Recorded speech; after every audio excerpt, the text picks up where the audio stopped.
Alors le travail collaboratif a beaucoup changé, la façon dont on travaille dans les entreprises a beaucoup changé. On est passé d'un monde où en fait on travaillait à son bureau de façon assez sédentaire finalement et dans des mondes qui étaient assez hiérarchiques, à un monde où aujourd'hui on vit dans une extrême mobilité et où finalement on travaille dans 2 fois plus d'équipes qu'on ne le faisait il y a seulement 5 ans et 80% du temps des collaborateurs est finalement dédié à du travail en équipe, en collaboration.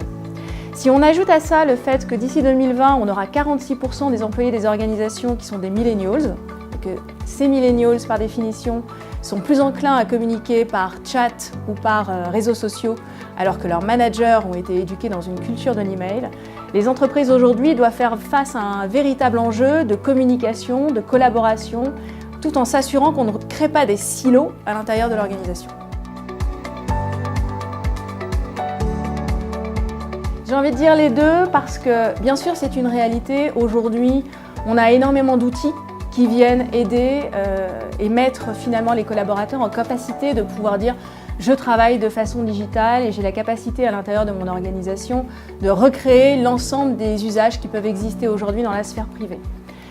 Mais j'ai envie de dire mythe aussi quelque part, ou en tout cas c'est quelque chose qui est en devenir parce qu'au-delà des outils, il y a un véritable enjeu aujourd'hui qui est la transformation des usages et l'appropriation de ces outils par l'ensemble des collaborateurs à l'intérieur de l'entreprise. Et ça, c'est quelque chose qui de toute façon prend du temps et nécessite un effort et nécessite de repositionner chacun de ces outils pour que chacun comprenne ce qu'il a la possibilité d'en faire. C'est la première chose.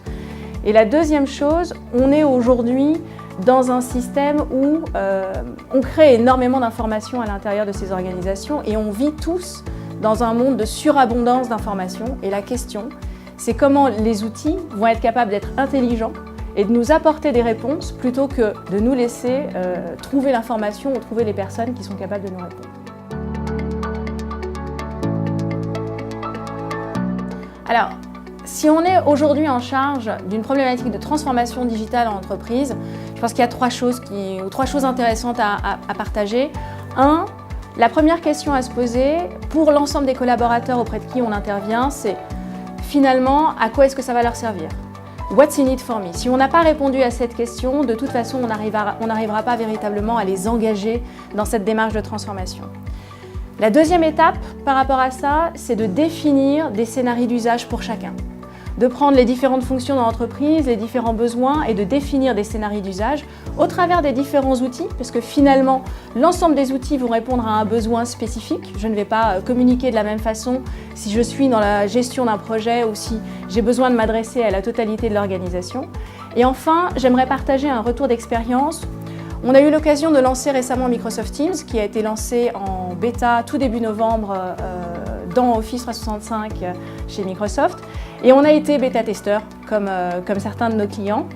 Ce que je constate en fait, c'est qu'il y a eu une adoption immédiate. Et il y a eu une adoption immédiate parce que c'est un outil qui met en capacité l'ensemble des personnes d'une équipe, depuis le stagiaire jusqu'au manager, de contribuer en permanence et d'avoir une vue complète et exhaustive sur l'ensemble des informations qui concernent un projet et de pouvoir dire, ben voilà, moi je pense qu'on devrait faire ça ou qu'on devrait faire comme ça et de partager en temps réel et d'avoir du feedback en temps réel. Et ça crée aussi une certaine cohésion et un mode fun dans l'équipe.